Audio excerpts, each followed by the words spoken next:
अध्यात्म विज्ञान, नई दृष्टि, नई खोज। देखिए, सुनिए और समझिए। अध्यात्म विज्ञानी पूज्य स्वामी श्री कमलेशानंद जी के निर्देशन में सनातन सत्य का अनुसंधान कर जीवन को प्रकाशित करें।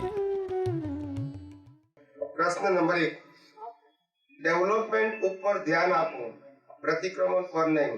डेवलपमेंट એટલું ઊંચું હોય કે પછી ભોગવટો જ ન લાગે, તો પછી આપ તો એમ કહો છો કે નર્ક ગતિમાં ડેવલપમેન્ટનો કશો રોલ નથી, साइलेंट है। आप विरोधाभास समझाओ। नर्क गति के अंदर डेवलपमेंट का रोल नहीं, वो तो सवाल ही नहीं। देवलोक में भी नहीं है रोल उसका, क्योंकि वहां तो पुरुषार्थ ही नहीं है, तो रोल कैसे होगा? तो नर्क गति में जो सफरिंग रहता है उसका तो कोई मीनिंग नहीं रहा ना। तो नहीं, उसका मीनिंग ये रहा कि आपने कॉज डाला है तो इफेक्ट की भुगतान करनी पड़ेगी। तो डेवलपमेंट का मीनिंग नहीं रहा। वहां तो डेवलपमेंट है ही, पुरुषार्थ ही नहीं है, तो फिर नर्क लोक में नहीं, देवलोक में भी नहीं है। तो डेवलपमेंट और सफरिंग दोनों कॉन्ट्राडिक्ट नहीं हो गया वो दोनों? नहीं, डेवलपमेंट और सफरिंग का मतलब होता है, सफरिंग का मतलब होता है भुगतान, बराबर है। और डेवलपमेंट का मतलब होता है अज्ञान को निकालना। ठीक है, बराबर। अभी जब आप नरक लोक में, पशु योनि में या देवलोक में, वहां तो डेवलपमेंट का प्रश्न है ही नहीं, ओनली सफरिंग है। जिसका कर्म चार्ज किया था मनुष्य भाव में, तो सफरिंग के लिए आपको भेजा है, वहां डेवलपमेंट के लिए नहीं भेजा है, न पुरुषार्थ के लिए भेजा है, ओनली फॉर सफरिंग। वन में यहाँ सफरिंग भी है और क्रिएशन भी है। वहाँ सफरिंग है, क्रिएशन नहीं है, तो वहाँ डेवलपमेंट की बात ही नहीं है ना, सब्जेक्ट ही नहीं है, पुरुषार्थ सब्जेक्ट ही नहीं है मनुष्य के अलावा बाकी तीन गति में।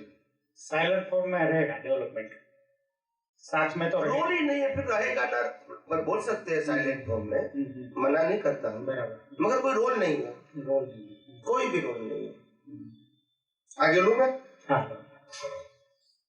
પ્રશ્ન નંબર 2, જીવતા અહંકારને નહીં ભોગવવાનું અને ફક્ત મરેલા અહંકાર ડિસ્ચાર્જ પરિતાત્માને ભોગવવાનું, એમ કે बात बराबर है ना। चार्ज उन्होंने किया है तो डिस्चार्ज के फॉर्म में भुगतान वही करेगा। उन्होंने कहा है कि मेरे को ऐसी वाइफ चाहिए, ऐसा हस्बैंड चाहिए, ऐसा पिछले अवतार में कॉज किया है, अभी एक इफेक्ट आई, तो किसको भुगतान करना पड़ेगा? मरा हुआ है वो सफरिंग कैसे कर सकता है? हाँ, मरा हुआ है वो सफरिंग कैसे कर सकता है, ये बात बहुत अच्छी कहा आपने कि मरा हुआ है। तो जो व्यक्ति मरी हुई है वो ही जिंदी लगती है ना हमको। किसको? हर इंसान को। जो जिंदा है उसको वो मुर्दा लगता है, मुर्दा है वो जिंदा लगता है। वो जिंदा है वो मानता है कि मरा हुआ है वो, मैं इसलिए ऐसा हो। ये हर रोज मर रहा है, ये मरने की प्रोसेस है, जीने की प्रोसेस नहीं है, बराबर। मगर आत्मा कभी मरता नहीं है, वो दिखता नहीं है, और मरता है वो हमको जिंदा लगता है, और उसके साथ जुड़ जाता है, इसलिए ऐसा होता है। तो जुड़ गया तो वो भी मुर्दा ही जुएगा, मतलब नया कर्म कैसा बनाएगा? मरने का ही बनाएगा, तो उसके साथ जुड़ गया। वैसा ही आत्मा के साथ जुड़ेगा तो मोक्ष के लिए बनाएगा, इनके साथ जुड़ जाएगा तो और मरने का कर्म बनाएगा। रियली तो वो भी सफर नहीं कर रहा है ना, वो मरा हुआ है वो भी सफर नहीं कर रहा है। वो तो कौन मरा हुआ अहंकार है, वो भी सफर तो नहीं कर रहा है ना। मैं मानता हूँ इसलिए वो सफर कर रहा है। मान्यता है वहां तक तो सफरिंग है, बॉडी सफरिंग नहीं करेगी, अहंकार तो सफरिंग करेंगे, क्योंकि चार्ज उसने किया। जब मैं मान्यता डिमोलिश करता हूँ, वो नई भाग की बात है, पुराने भाग को तो भुगतान करनी ही पड़ेगी। वो जिंदा अहंकार है उसमें से डिमोलिश होती है। ये हमको एग्जाम्पल देता है कि आपने ये बीज डाला था इसीलिए रिजल्ट आया है, तो 20 प्रकार के बीज को यहाँ से खत्म कर दो, इसलिए हमारा वहाँ डेवलपमेंट संजोग नहीं बने। ये बिलीफ को खत्म कर दो, बिलीफ जिंदा है वहाँ खत्म होती है बस। तो बिलीफ जो है वो ज्ञान, आवरण, दर्शन, रावण, मोहनी, अंतराय, कर्म, इसमें बिलीफ है, और वो कई अवतारों से है, कहीं एक अवतार की नहीं, क्यूमुलेटिव। और ये मन वचन काय की जो भुगतान है, नाम कर्म, गोत्र कर्म, वेद में आयुष्य कर्म, वो तो रिजल्ट है। और रिजल्ट का बिलीफ क्या है? वो तो टेम्पररी है, अवस्था की, तो अंदर जो परमानेंट पड़ी है इसको मिटाना है, क्योंकि उसके आधार से संजोग बने। वो बिलीफ में गलती थी इसीलिए कॉज पड़े और कॉज के इफेक्ट आए। अभी करेक्शन वहां करना है, यहाँ नहीं करना है। यहाँ नहीं करना है, ये तो अंतस्करण बाह्यकरण दोनों डिस्चार्ज, अवेयरनेस वहां रखनी है। दैट्स इट, करेक्शन वहां करना है। वही सॉफ्टवेयर, वही सॉफ्टवेयर, ये तो हार्डवेयर है, ये हार्डवेयर है और अंदर का अंतस्करण डिस्चार्ज है, वो भी हार्डवेयर है। वो हार्डवेयर का दो भाग है, आप समझे ना, स्थूल और सूक्ष्म। और सॉफ्टवेयर तो वो है, सब कुछ है, मन बुद्धि चेतन का सब कुछ है, चारों है, अंतस्करण है ना। यस, आगे लो। हाँ, नेक्स्ट। 4 के 3, 4 नंबर। ओके, 4। પ્રતિષ્ઠિત આત્મા એ પ્રકૃતિનો હિસ્સો નથી, એ પરમાત્માનો હિસ્સો છે। પ્રતિષ્ઠિત આત્મા એ પ્રકૃતિનો હિસ્સો નથી, એ પરમાત્માનો હિસ્સો છે। સબ્જેક્ટ ટુ પ્રકૃતિ અને મિશ્ર ચેતન કયો, અને જો એનામાં આ ગુણ ના હોય તો તેને ચેતન જ કહેવાય। વોટ્સએપમાં મેસેજ હતો એટલે એમાંથી મેં વાંચ્યું। જડને હું છું માને છે તેને મિશ્ર ચેતન કહ્યું, એટલે વોટ્સએપમાં શું મેસેજ હતો? એમાંથી લીધું છે મેં, વોટ્સએપમાં આવ્યું હતું ને એમાંથી એક ક્લિપ આવી ગઈ હતી, એમાંથી હતું। પ્રતિષ્ઠિત આત્મા એ પ્રકૃતિનો હિસ્સો હિસ્સો નથી, એ પરમાત્માનો પરમાત્માનો હિસ્સો હિસ્સો છે। પરમાત્માનો હિસ્સો છે એવું કીધું? सब्जेक्ट टू प्रकृति है, मिश्र चेतन कर लिया। बताओ, कोई बात नहीं, जो भी कहा है मेरे को तो वो देखने की जरूरत नहीं, प्रिंसिपल देखना है। जो प्रतिष्ठित आत्मा है वो न जड़ है न चेतन है, दोनों का कॉम्बिनेशन है। कॉम्बिनेशन पावर चेतन का है और क्रिया भाव जड़ अवस्था का है, और दोनों को कहते हैं मिश्र चेतन। प्रकृति को कहते हैं मैकेनिकल चेतन, प्रतिष्ठित आत्मा को कहते हैं मिश्र चेतन, और मूल आत्मा को कहते हैं शुद्ध चेतन। तो मैकेनिकल चेतन है वो तो ऑटो मोड है, मिश्र चेतन में पुरुषार्थ है, अवस्था जड़ की और प्रकाश आत्मा का, और इसका कैसा यूज वो आपके विजन के ऊपर डिपेंड है। अवस्था भी है, आत्मा का प्रकाश भी है, इसका यूज वो आपका विजन है। अवस्था भी है और आत्मा का प्रकाश भी है, इसका उपयोग क्या करना है, देखा है ना, सार निकालना, वो आपके ऊपर डिपेंड है। इसके आधार से पुरुषार्थ होता है। तो कहने का मतलब आत्मा का डायरेक्ट हिस्सा नहीं बोल सकते प्रतिष्ठित आत्मा को, मगर हाँ, प्रतिष्ठित आत्मा की हाजिरी से ही प्रतिष्ठित आत्मा होता है। जड़ में प्रतिष्ठित आत्मा नहीं है क्योंकि चेतन नहीं है, आप समझे, जड़ में नहीं होता है प्रतिष्ठित आत्मा।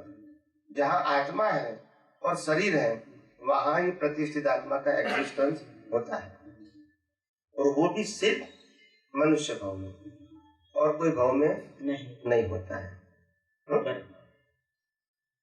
5 એમાંથી અને જો એનામાં આ ગુણ ના હોત તો એને ચેતન જ કહેવાત। कौन सा गुण ना हो? સબ્જેક્ટિવ પ્રકૃતિ અને મિશ્ર ચેતન કહેવાય। પ્રકૃતિ સબ્જેક્ટમાં મિશ્ર ચેતન કીધો, પણ એનામાં જો આ ગુણ ન હોત તો એને ચેતન જ કહેવાત, પ્યોર ચેતન કહેવાય। कयो गुण ना हो? પ્રકૃતિ જળનો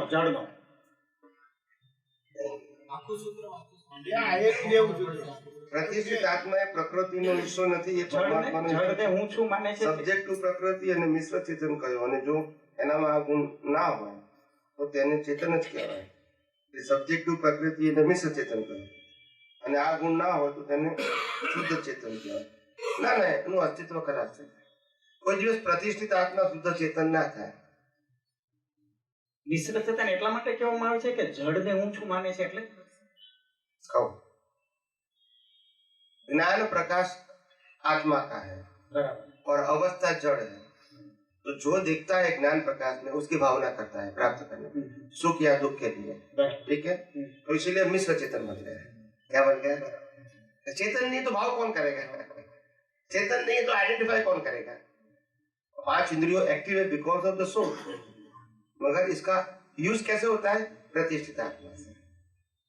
तो वहां जैसा आपका सॉफ्टवेयर है, किसी प्रकार से नया सर्जन होगा फिर विसर्जन, मगर आत्मा से सर्जन नहीं है, आत्मा की हाजिरी है, प्रतिष्ठित आत्मा है, और प्रतिष्ठित आत्मा में अज्ञान है, वहां तक सर्जन है, और सर्जन है तो विसर्जन भी कंपल्सरी है।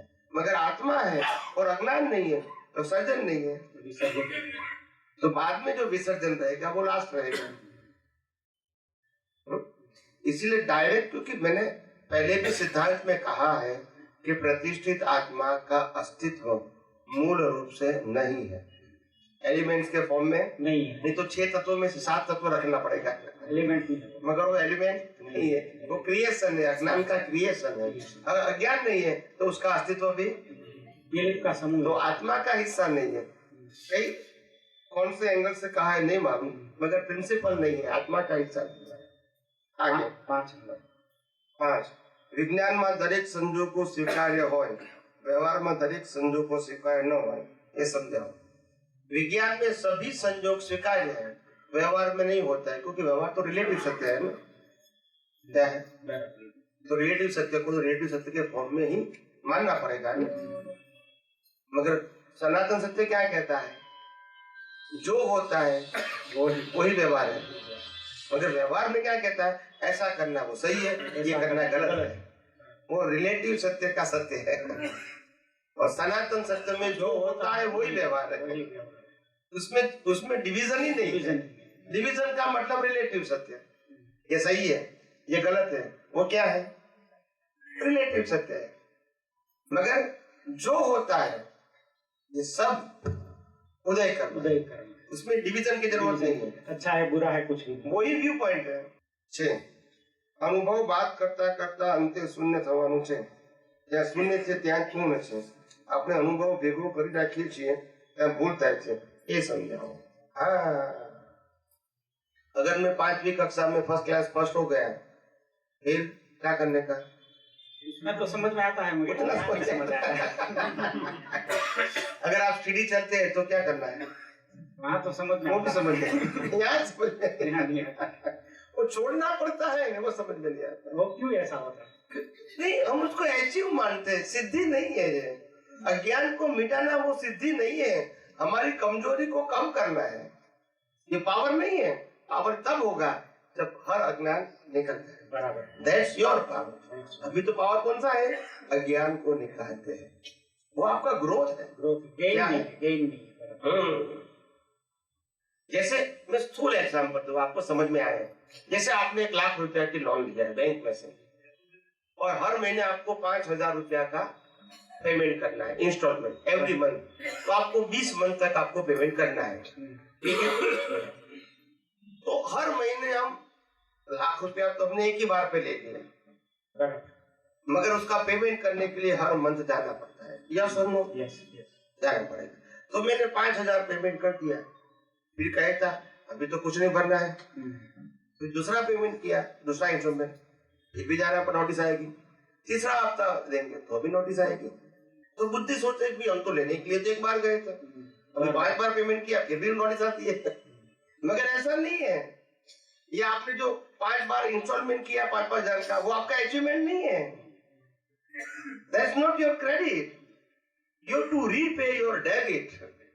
तो डेबिट का मतलब होता है अज्ञान का नाश कर रहे। That's not your achievement. Achievement कब होगा?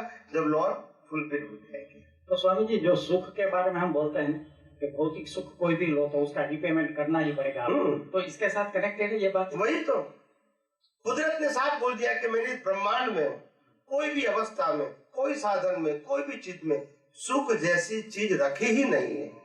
और मैंने मान लिया तो मुझे रिपेमेंट करना पड़ेगा। और व्यक्ति मानते हैं कि इसमें सुख है, इसमें दुख है, क्या करेंगे? एक कहता है मेरे को एप्पल खाना है, दूसरा कहता है मेरे को पसंद ही नहीं है, अभी क्या करेंगे? एक कहता है मेरे को पिज्जा बहुत पसंद है, वो कहता है मेरे को देखना भी पसंद नहीं है। तो आखिर पिज्जा थोड़ी बोलता है कि मैं आपको हैप्पीनेस देता हूँ, दैट्स योर इंडिविजुअल बोलिंग। एक कहता है कि शादी करने में आनंद है, एक कहता है शादी करना पसंद ही नहीं है। तो कौन गलत कौन सही? व्यू पॉइंट क्या है? View point. एक कहता है पैसे कमाने के लिए जीना चाहिए, एक कहता है पैसे की जरूरत क्या है? जरूरत अगर व्यवहार से है तो भी जरूरत के हिसाब से, नेसेसिटी के हिसाब से, इतना पैसा मत कमाओ कि इसका मैनेजमेंट करना पड़े, ये बोझ है। आप समझे? तो हर बात में एक मर्यादा होती है। मगर हम बाहर में जाएंगे व्यवहार में, कहीं अभी मुंबई गए थे तो एक भाई कहे चार्टर्ड अकाउंटेंट है, वो कहे स्वामी जी आप सत्संग की बात करते हो, ये सुख की बात दुनिया में नहीं है, ऐसा करते हो। मैंने सुना है, मगर मेरे को लगता है कि सुख ही सुख संसार में, सिर्फ पैसा चाहिए। सबका अपना अपना बिलीफ होता है। तो मैंने बोला you are right as per your view point. मैं कैसे मना करूंगा? वो मार खाएगा फिर आएगा, स्टिल वेट एंड वॉच। और क्या करेंगे? हम किसी की बिलीफ को तोड़ने के लिए नहीं आए, हम इसको अवेयर करने के लिए आए कि आप समझना चाहते तो समझ सकते, नहीं समझना है तो कंपलसरी थोड़ी है। ये विज्ञान किसी के लिए कंपलसरी नहीं है। और दादा भगवान ने भी ये कहा था, मेरा ज्ञान, आज्ञा, सत्साधन किसी के लिए कंपलसरी नहीं है। जिसको मोक्ष में जाना है, इसको फॉलो करना है, नहीं जाना है तो नहीं करना है। तो स्वामी जी, उसका मीनिंग ऐसा हो कि सब बाबत में हमें सुख तो अनुभव तो करना ही पड़ेगा, बाद में ही हमें मालूम होगा कि सुख नहीं है उसमें, ऐसा हो। तो कितने अवतार से कर ही रहे हैं, कितने अवतार से कर ही तो रहे। इनफाइनाइट वो तो चीज है। वो कहता है कि स्वामी जी एक काम करो, आपको संसार का अनुभव नहीं, पहले शादी करो बाद में अनुभव वो तो आप लेके आएंगे। नहीं, वो वही तो ये उदय कर्म तो है। आप अनुभव मगर करके अनुभव तो कितने अवतारों से हो चुका है। ये पहला अवतार थोड़ा, this is not our first birth. तो ये सब अनुभव तो हो चुका है। अभी हमारे पास इतना डेवलपमेंट सबका है कि ऑब्जर्वेशन करके भी हम अनुभव कर सकते हैं क्या कि संसार में सुख कहाँ है और कहाँ नहीं। इतनी तो सोच हमारे पास है, अगर आप इसका प्रॉपर यूज करेंगे तो। मैं यही सोचता हूँ कि लोग 12-12 घंटा काम करते हैं, किसके लिए? रोटी, कपड़ा और मकान के लिए। किसके लिए? सही बात है। और बाकी सब क्या है? चॉइस है। और चॉइस के लिए 90% स्पेंड करते हैं और नेसेसिटी के लिए 10%। तो 90% के लिए पूरी अपने लाइफ को होम देने का है, नेसेसिटी के लिए नहीं, चॉइस के लिए। अब देखो, तो ये हमको समझना है कि हमारा जीवन भले आज तो जो भी उदय कर्म है वही होगा, मगर करेक्ट इन सॉफ्टवेयर कि मेरा जीवन इसके लिए नहीं चुना है। पैसा जीवन में जरूरी है, मैं मना नहीं करता हूँ, मगर नेसेसिटी का मिल जाए। दादा भगवान कहते थे भीड़ भी नहीं और भरावा भी नहीं।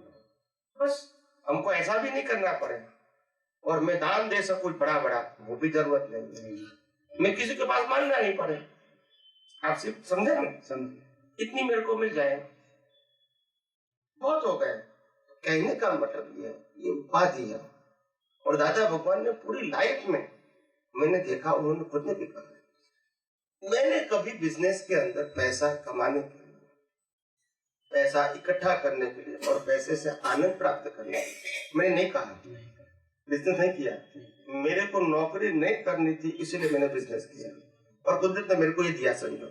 मगर जब बिजनेस में भी जो पैसा आते थे, मैं तो घर में नौकरी की तरह देते थे कि घर चलाने के लिए कितना पैसा चाहिए, 500 रुपये, तो वही देने का।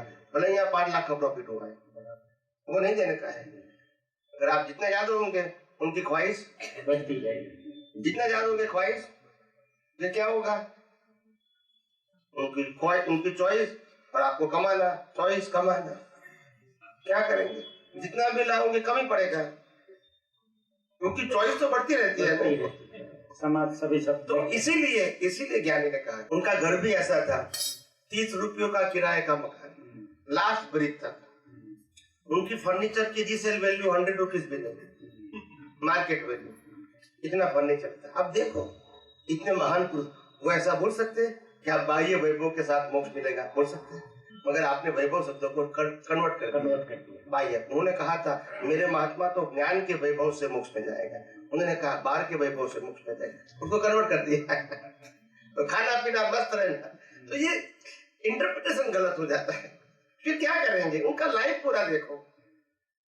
तो कहने का मतलब ये, अभी सॉफ्टवेयर में गलती हो जाएगी, फिर तो परंपरा रहेगी भाई, खाओ पियो मस्त रहो, बंगला गाड़ी में रहो और दादा भगवान के गुण गाया करो, बस।